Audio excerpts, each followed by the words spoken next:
Hello friends, आप सब कैसे हैं? आशा करते हैं आप सब अच्छे होंगे। तो जैसा कि हम पिछले वीडियो में बताए थे कि इस वीडियो में हम जॉब से रिलेटेड आप लोगों को इन्फॉर्मेशन देंगे और करियर से रिलेटेड बातों को इसलिए हम लोग चर्चा करेंगे और जानेंगे किस तरीके से जो है कि हम लोग किसी भी फील्ड में आगे कैसे बढ़ेंगे। तो अभी आज का जो मेरा टॉपिक है क्या है जी, कि इंटर के बेस पे आपको क्या क्या कर सकते हैं, ट्वेल्थ के बाद आप क्या कर सकते हैं और किस तरीके से क्या चीज कर सकते हैं, कैसे आप जो है कि ट्वेल्थ के बाद एक अपना जो है कि करियर जो है कि डेवलप कर सकते हैं, अच्छा ग्रोथ पा सकते हैं। क्योंकि हाल फिलहाल में जो है कि ट्वेल्थ का रिजल्ट आया हुआ है, ठीक है। और ट्वेल्थ के बाद जो है कि बच्चे काफी कंफ्यूज होते हैं, क्योंकि जो है कि उनको सही तरीके से गाइडेंस अगर नहीं मिल जाता है तो सारा करियर उनका चौपट होता है। आपको पता ही है कि गाँव में क्या है ना, कि अगर आप पढ़ना चाहते हैं या फिर कुछ आगे पढ़ना चाहते हैं तो बगल वाला आपका हेल्प कम और लात ज्यादा जो है कि पैर ज्यादा खींचता है, ठीक है। तो इस चक्कर में जो है कि बच्चे जो है कि घिसटा जाते हैं और वो उनका जो है कि टाइम वेस्ट हो जाता है, काफी दिक्कत होने लगता है। तो सही इंफॉर्मेशन का होना बहुत जरूरी है, सही तरीका उनको मालूम होना चाहिए, ठीक है ना। तो इसी उद्देश्य से हम ये चैनल को बनाए हुए हैं और इसी तरीके का इन्फॉर्मेशन हम आपको देंगे। तो इस वीडियो में यही जानेंगे ट्वेल्थ के बाद में आप क्या क्या कर सकते हैं, कैसे कैसे कर सकते हैं, ठीक है। तो अभी हम बात करेंगे कि ट्वेल्थ के बेस पे क्या क्या ऑप्शन आपके पास हो सकता है। तो देखिए, ट्वेल्थ के बेस पे आपके पास तीन ऑप्शन हो सकते हैं। पहला ऑप्शन आप क्या कर सकते हैं, हायर एजुकेशन कर सकते हैं, हायर एजुकेशन कर सकते हैं। दूसरा आप क्या कर सकते हैं, अगर आपका एज 18 साल हो गया है तो आप जॉब स्टार्ट कर सकते हैं। तीसरा, आप जो है कि जॉब का प्रिपरेशन कर सकते हैं, गवर्नमेंट जॉब का प्रिपरेशन कर सकते हैं, या फिर किसी तरह का स्किल सीख सकते हैं जिसकी वजह से आपको जॉब मिल जाए, नौकरी मिल जाए। समझ रहे हैं ना जी। तो ये तीन रास्ता को अपना सकते हैं और यही तीन रास्ता जो है कि इसके थ्रू जो है कि आप ऊपर जा सकते हैं। अब इसमें क्या होता है ना, बच्चे कंफ्यूज हो जाते हैं कि क्या चूज करें, ठीक है। बहुत सारे बच्चे तैयारी करने लगते हैं, बहुत सारे बच्चे सिर्फ हायर एजुकेशन ही लेना चलते हैं। तो इस तरीके से करते हैं और वो उनको सही गाइडेंस नहीं होने के चलते वो थोड़ा सा उनका समय लॉस हो जाता है। बाकी जो मेहनत करने वाला होता है वो किसी ना किसी तरह अपने मंजिल को पा लेता है, ये बात सत्य है, ठीक है ना जी। मेहनत करने वाला वो अपने मंजिल को पा लेता है, लेकिन उसके अंदर थोड़ा कठिनाइयों का सामना करना पड़ता है। तो इसमें जो है कि हम लोग डेवलप करेंगे कि अगर आप, पहला जो हमारा टॉपिक है, हायर एजुकेशन करना चाहते हैं तो कैसे करेंगे, उसका सही तरीका, सही वे क्या है, ठीक है। अगर आप जॉब करना चाहते हैं उसका सही वे क्या है, आप कंपटीशन का जो है कि तैयारी करना चाहते हैं उसका सही वे क्या है, ठीक है। तो पहला हमारा जो टॉपिक है वो है हायर एजुकेशन। समझ रहे ना जी। अब हायर एजुकेशन में बहुत ज्यादा कंफ्यूजन होता है कि हायर एजुकेशन जो है हम किस फील्ड से करें, किस फील्ड में जाएं कि हमको ज्यादा बेनिफिट हो, एक से ज्यादा अपॉर्चुनिटी हो, ठीक है ना जी। क्योंकि बहुत सारी चीज जो है कि ये लोग नहीं बता पाते हैं, ठीक है। ये वही बता सकता है जो कि सब जगह से घूम गए, उस जो जो बच्चे घसटा रहे हैं, जो घसटा चुका है, समझ रहे हैं ना जी। या फिर जो उस तरीके का माहौल में रहा है, उस तरीके से लोगों से मिल रहा है। लेकिन ऐसा नहीं कह रहे कि सब लोगों को नॉलेज नहीं है, काफी लोगों को नॉलेज है, लेकिन जो इंटर करके जो तत्काल बच्चा आया उसको इतना चीजों का नॉलेज नहीं होता है, ठीक है। और जिन लोगों के पास नॉलेज भी होता है ना, हम खासकर गाँव को बात कर रहे हैं, तो वो देना नहीं चाहता है, ठीक है। इसमें टीचर लोग शामिल नहीं है, ठीक है। इसमें कुछ अपवाद भी है तो कोई इसको जो है कि गलत नहीं मानेगा। ये सबके साथ होता है, सबके साथ होता है। सब लोग के साथ पॉजिटिव लोग होते हैं, सब लोग के साथ निगेटिव लोग होते हैं। हमारे साथ भी कुछ पॉजिटिव लोग हैं जो हमको सही सलाह दिए, हमारे साथ भी कुछ निगेटिव लोग हैं जो हमको गलत सलाह दिए। समझ रहे हैं ना जी। ये सब लोग के साथ होता है। तो पहला चीज है कि आपको हायर एजुकेशन करना है, ठीक है। तो आप किस तरीके से हायर एजुकेशन करेंगे, किस फील्ड में जाएंगे। तो पहला चीज आपको ध्यान रखना है कि आपको जो है ना किस फील्ड में इंटरेस्ट है। समझ रहे हैं ना जी। किस फील्ड में इंटरेस्ट है, ये पहले आपका फोकस होना चाहिए कि आपका किस फील्ड में इंटरेस्ट है। समझ रहे हैं ना जी। ऐसा नहीं कि आपका जो है ना पसंद, आपको क्या है जी, कंप्यूटर हो और आप शादी कर लीजिए, मशीनों से शादी कर लीजिए, इंजन से शादी कर लीजिए, गाड़ी से शादी कर लीजिए। समझ रहे हैं, ऐसा थोड़ा भूल गए कैसे सही करना है, नहीं पता है। तो आपको जो है कि हायर एजुकेशन जो है आपके अंदर जो है कि जानना पड़ेगा कि आपका इंटरेस्ट किस चीज में है, ठीक है। अब इंटरेस्ट आपने जो है कि टाइम दीजिए अपने ऊपर, इसको इंटरेस्ट सोचिए कि आप किस फील्ड में अच्छा कर सकते हैं, किस में आपका मन लग रहा है, ठीक है। दूसरा चीज, अभी इंटरेस्ट को कैसे ढूंढिएगा। अब ये नहीं कि किसी चीज को देखा जाता है, इस चीज में के बारे में स्टडी किया जाता है तो उसकी सिर्फ अच्छाइयों को नहीं, उसको बुराइयों को भी स्टडी किया जाता है। तो आपको ये जानना है कि जैसे आप जो फील्ड चूज कर रहे हैं उसमें जो है कि क्या क्या चैलेंजेस आ सकते हैं, कितना उसमें फेल्योर का चांसेस है, कितना उसमें सक्सेसफुल होने का चांसेस है, कितना उसका डिमांड है, ठीक है ना। कितना टाइम लग सकता है, कितना उसमें पैसा लग सकता है, कितना एफर्ट लग सकता है, क्या हम उतना पैसा लगा सकते हैं, क्या हम उतना टाइम दे सकते हैं, क्या उतना पेशेंस है हमारे अंदर। ठीक है, क्योंकि आपको करना है और वो एलिजिबिलिटी सिर्फ आप ही जान सकते हैं। सही चीज आपको पता है कि आप वो कर सकते हैं कि नहीं कर सकते। लोगों के बीच में ढोंग रचने से कोई फायदा नहीं है। तो पहले अपने आप को सेटिस्फाई करना है कि हम ये कर सकते हैं, हम इतना टाइम लगा सकते हैं, हम इतना पैसा लगा सकते हैं, हमारे परिवार के पास इतना कैपेबिलिटी है कि वो हमको यहां तक पहुंचा सकता है। हमको जितना जो जरूरत पड़े, जिस तरीके का सपोर्ट करे, तो उस तरीके का सपोर्ट वो दे सकता है। समझ रहे हैं जी? जैसे मान के चलिए कि आपने चूज किया कि हमको आईआईटी करना है, हमको इंजीनियरिंग करना है किसी एनआईटी आईआईटी कॉलेज से। ठीक है, तो पहले आपको आपके अंदर ये काबिलियत होना चाहिए कि आप जो है कि उसको आईआईटी को जो है क्रैक कर सके, उतना एफर्ट, उतना स्टडी आप कर पाए, उतना पैसा लगा पाए, उतना पेशेंस लगा पाए। समझ रहे हैं? ये कैपेबिलिटी आपके अंदर होना चाहिए। इसके साथ साथ आपको ये भी जानना पड़ेगा इसमें कितना चैलेंजेस है, उतना चैलेंजेस को हम फेस कर पाएंगे, हमारे अंदर पेशेंस है।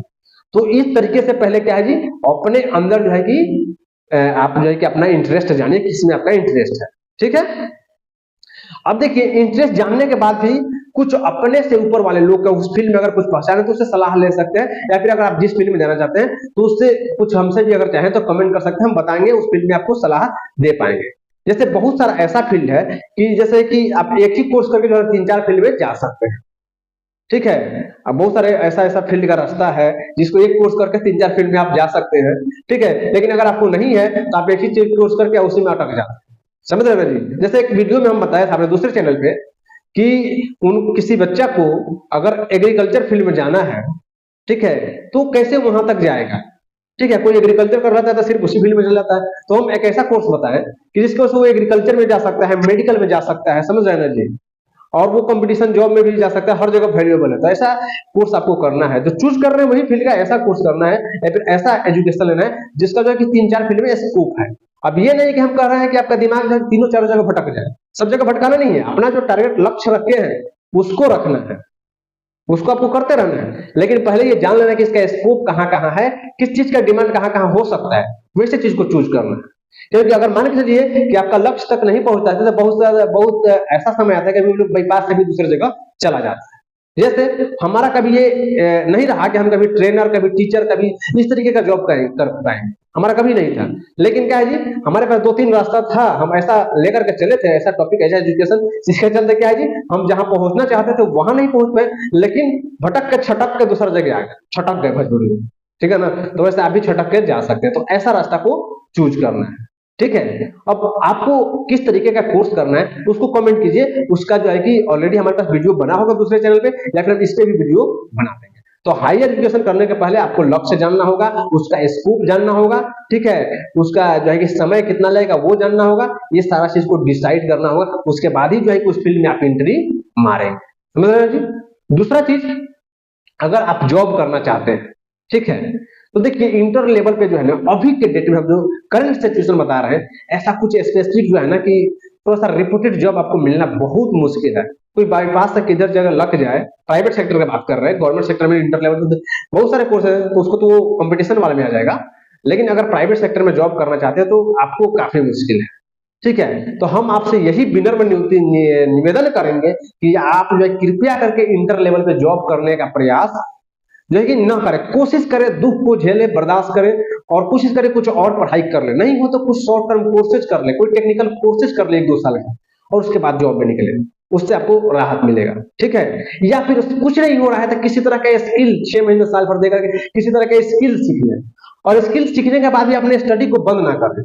अगर आप इंटर पर के पढ़ाई छोड़ देते हैं तो आपका बच्चा भी इंटर तक ही रह जाएगा। क्योंकि आने वाले जो है कि दिनों में, या फिर अभी भी बहुत सारे बड़े से स्कूल में ऐसा नियम बन चुका है कि जिसके चलते आपका जो है ना क्वालिफिकेशन अगर ग्रेजुएशन नहीं है तो आपके बच्चा को एडमिशन नहीं मिलता। तो इंटर करके आप पढ़ाई कभी नहीं छोड़िएगा। समझ रहे ना जी? तो आप जॉब करना भी चाहते हैं तो आप कहीं ना कहीं ओपन यूनिवर्सिटी से एडमिशन आप ले लीजिए, कोई शॉर्ट टर्म कोर्सेज कर लीजिए, कोई प्रोफेशनल कोर्सेज कर लीजिए। ठीक है, कुछ नहीं है तो स्किल सीखिए भाई, बहुत सारा स्किल है, कहीं रख करके सीख लीजिए। ठीक है, किसी कंपनी में जाकर के सीख लीजिए, और उसके बाद 6 महीने साल भर का जब आपका इनकम होने लगे ना, तब फिर अपना पढ़ाई स्टार्ट कर दीजिए। आप किसी ओपन बोर्ड से अपना ग्रेजुएशन स्टार्ट कर दीजिए भाई। ठीक है, हम ग्रेजुएशन में भी आपको बताए हैं दूसरे चैनल पे, या फिर इस चैनल पे हम वीडियो लेकर के आएंगे कि ग्रेजुएशन में भी कुछ ऐसा है जो है कि स्ट्रीम है जिसके बेस में जो है कि आप प्राइवेट में अच्छा जॉब पा सकते हो, वो एक तरह का टेक्निकल स्ट्रीम हो जाता है, तो उसका भी हम डिस्कस करेंगे। तो आप अगर उस कैटेगरी में है कि आप पैसा नहीं लगा सकते हैं, नहीं सर हम इंटर के बाद हमको जॉब करना ही पड़ेगा, इस तरह का सिचुएशन है, तो आप कमेंट कीजिए, हम उसके लिए आपको लिए वीडियो लेकर के आएंगे स्पेशल, या फिर हमारा टीम आपके लिए वीडियो लेकर के आएगा। ठीक है, अब तीसरा पॉइंट आता है कि कंपटीशन, आप गवर्नमेंट जॉब का तैयारी करना चाहते हैं, तो इसमें भी क्या होता है ना जी, गवर्नमेंट जॉब का तैयारी करने के लिए जो है ना कि सही मार्गदर्शन का होना जरूरी है, सही वे में तैयारी का होना। ठीक है, अब बच्चे क्या करते हैं, इंटर कर लेते हैं और कंपटीशन का क्लास चल रहा है, फलाना सर का क्लास चल रहा है, एकदम जा रहे हैं, सुबह आ रहे हैं, साइकिल साइकिल नाप रहे हैं, ठीक है ना, तो वैसे कंपटीशन नहीं निकलेगा, उसको तुक्का मारना कहते हैं। और टीचर लोग भी बहुत सारे लोग एक ही चीज को रगड़ रहा है, अब वही चीज का एक ही खाना सबको खिला रहा है, समझ रहे ना जी, जिसको टीबी का बीमारी, जिसको दमा की बीमारी, सबको एक ही दवा दिया जाएगा तो ठीक होगा। किसी को रेलवे में जाना है, किसी को बैंक में जाना है, किसी को टीचर बनना है, किसी को कि एयरफोर्स में जाना है, किसी को नेवी में जाना है, सबको एक ही चीज देने से वो नहीं बनेगा। बन सकता है, काफी समय लगने के बाद बन सकता है, हो सकता है एक्सेप्शन में वैसा हो सकता है, लेकिन सही वे है कि आप जिस फील्ड में जाना चाहते हैं उस फील्ड का क्या कीजिए, स्पेशल जो है कि आप क्लास पकड़िए, और आप जो है ना उस फील्ड का जो है उसका बुक पढ़ने से पहले आप नेट से उसका प्रोस्पेक्टस डाउनलोड कीजिए, उसका कंप्लीट सिलेबस निकालिए और सिलेबस को कवर कीजिए। हम आज तक जो भी पढ़ाई किए हैं, एक बार हम फेल हुए हैं, हम आपको ओपनली बता रहे हैं, जब हम इंजीनियरिंग में फर्स्ट बार आए तो एक बार हम फेल हुए थे, और उस चीज को हम खराब नहीं मानते हैं। वहां से हमारा जो है कि क्या हुआ, हमारे अंदर बहुत सारे स्किल डेवलप हुआ एक बार फेल होने के बाद, और हम ये एक बार फेल होने के बाद दोबारा हम किसी तरह का जो है कि ऐसा, अभी तो हम कॉम्पिटिशन एग्जाम बहुत कम देते हैं, हमारा टेक्निकल फील्ड में ही है, तो कभी दोबारा हमको ऐसा सब जो है कि दिन ना देखना पड़े जिसमें हम फेल हो जाए, चाहे वो हमारा डिप्लोमा इंजीनियरिंग हो, चाहे हमारा बीटेक हो, चाहे एडीआईएस हो, चाहे निगोस हो, चाहे आईएसओ 45 से लीड एडिटर हो, किसी तरीके का कोर्स में, या किसी कंपनी के इंटरव्यू में, अभी तक जितना भी इंटरव्यू दिए हैं कहीं भी हो जाएगा हम डायरेक्ट रिजेक्ट नहीं हुए, समझ रहे हैं ना जी। तो क्या ऐसा क्यों हुआ जी, क्योंकि हम जो चीज पढ़े हुए हैं उसका कंप्लीट सिलेबस पढ़े हुए हैं। ठीक है, कहीं भी जॉब भी देने जाते हैं तो उसका कंप्लीट सिलेबस देखते हैं, भाई ये क्या क्या करता है। जब आप सिलेबस पढ़ के जाइएगा ना तो आपको फेल होने का चांसेस वहां पे 0%, 1% रहता है, किसी तरह से बाई मिस्टेक हो गया, ठीक है। लेकिन अगर आप सिलेबस कवर नहीं करते हैं, तुक्का मार कर जाते हैं, कोई किताब रट लिए, कुछ कर लिए, तो वहां पे दिक्कत हो जाता है। तो आप जिस चीज का तैयारी करना चाहते हैं उसका आप क्या कीजिए, आप जो है कि सिलेबस को डाउनलोड कीजिए और पढ़िए, समझिए। और सिलेबस को क्या कीजिए, अभी तैयारी करने से पहले इंटर अभी पास किया तो सिलेबस, जैसे मान लीजिए आप एयरफोर्स का तैयारी करना चाहते हैं तो एयरफोर्स का पूरा जो है कि सिलेबस निकालिए, समझ रहे ना जी, और उस सिलेबस को एक एक टॉपिक को पहले क्या कीजिए, कवर कीजिए। आप अपने से कर रहे हैं तो अपने से कीजिए, नहीं तो क्लास में जहां पर उसका स्पेशल जो है कि फाउंडेशन बैच करके चलता है, गाँव में तो नहीं होता है लेकिन शहरों में ऐसा होता है, फाउंडेशन बैच, या फिर आजकल ऑनलाइन में भी फाउंडेशन बैच आ रहा है, तो उस चीज का जो है कि एक फाउंडेशन बैच ले लीजिए। और फाउंडेशन बैच में क्या होगा कि जो भी उसमें पॉइंट है उस सारे पॉइंट के बारे में आपको इन्फॉर्मेशन दिया जाएगा, इससे क्या कि सारा पॉइंट आपको कवर होगा। अब सारा पॉइंट कवर होगा तो आपका पास होने का जो है कि चीज जो है कि आपका प्रोबेबिलिटी वहां पे ज्यादा बढ़ जाएगा, समझ रहे हैं ना, और आप जल्दी से जो है कि उस फील्ड में कामयाब या फिर उस फील्ड में जो है कि अपने लक्ष्य को प्राप्त कर सकते हैं। तो आप तुक्का मारने वाले से हट करके आप पहले क्या कीजिए, सिलेबस पे फोकस कीजिए। अब देखिए हर तरह का जो है कि ऐसा कुछ जो है कि कंपटीशन फील्ड है जो सिमिलर होता है, ठीक है। जैसे मान के चलिए कि कोई बच्चा एसएससी में आता है, इंटर लेवल पे एमटीएस की तैयारी करता है, तो आप क्या कीजिए, एमटीएस के कंप्लीट सिलेबस को पढ़िए, ठीक है। अब ये लीजिए कि एमटीएस जो है एसएससी में, एमटीएस हर चीज में आता है, एमटीएस जो है हर तरह का वैकेंसी आता है, एमटीएस हर स्टेट में आता है, एमटीएस की वैकेंसी, तो अब हर तरह का जो है कि सिर्फ एमटीएस वाला का जो है ना हर तरह हर राज्य में भरिए, ठीक है। और हर राज्य का सिलेबस जो है कि लगभग सेम ही होता है, समझ रहे हैं ना जी। तो इस तरीके से आप जो है कि तैयारी कीजिए। अब इसमें आपको किस तरीके का वीडियो आपको चाहिए वो आप कमेंट कीजिए, हमारा टीम उस तरीके का वीडियो आपके लिए लेकर के आएगी। अगला वीडियो में फिर हम जो है कि कुछ जॉब के लेकर के बात करेंगे, और अब जॉब का जो है कि वीडियो हमारे पास रेडी है, बन रहा है, कुछ अभी हमारा जो रिक्वायरमेंट हम प्राइवेट कंपनियों से जुटा रहे हैं, और उसका जो है कि एक ही बार जो है कि 5-10 रिक्वायरमेंट का वीडियो ऐसे करके डालेंगे। शॉर्ट में भी हम रिक्वायरमेंट डालते हैं, चाहे वो इंजीनियरिंग का हो, आईटी वालों के लिए हो, ठीक है, इंटर वालों के लिए हो, ठीक है, या फिर सेफ्टी वालों के लिए हो, या फिर इन्वायरमेंटल वाले के लिए हो, ठीक है। तो हर तरीके लोगों का है। एक चीज और, हम एक स्पेशल जो है कि वीडियो लेकर के आने वाले हैं जिसमें क्या है जी, कि आजकल जो ट्रेंडिंग में चल रहा है, जो डीएड बीएड डीएलएड करके रखे हैं और वो सोच रहे हैं कि गवर्नमेंट में इसका स्कोप है, तो हम जो है कि एक चीज हमें बताना चाह रहे हैं कि आप डीएलएड बीएड डीए अगर इस तरह का कोर्स किए हैं तो उसका प्राइवेट में भी अच्छा खासा स्कोप है और अच्छी सैलरी पे आपको जॉब मिल सकता है। तो उसका वीडियो हम लेकर के आने वाले हैं। अगर इसका इन्फॉर्मेशन आपको चाहिए तो चैनल को सब्सक्राइब कर लीजिए। ठीक है, जितना आपका सैलरी गवर्नमेंट मिल रहा है लगभग उतना ही सैलरी मिलेगा और उस तरीके का रिपोर्टेड जॉब मिलेगा और आपके एरिया में भी मिलेगा। उस तरीके का हम जो है कि रिक्वायरमेंट तुरंत आपको देने वाले हैं और बताने वाले हैं कि आप वहां तक कैसे जाइएगा। ठीक है, ये चीज जो है कि काफी लोग टीचर लोगों को तो लगभग मालूम होगा लेकिन वो बताना नहीं चाहते हैं, समझ रहे हैं ना जी, लेकिन हम आपको बताएंगे। थैंक यू, जय हिंद। आशा करते हैं ये वीडियो आपके लिए अच्छा रहा होगा, सक्सेसफुल रहा होगा, तो आप इस चैनल को सब्सक्राइब कर लीजिए। थैंक यू, धन्यवाद।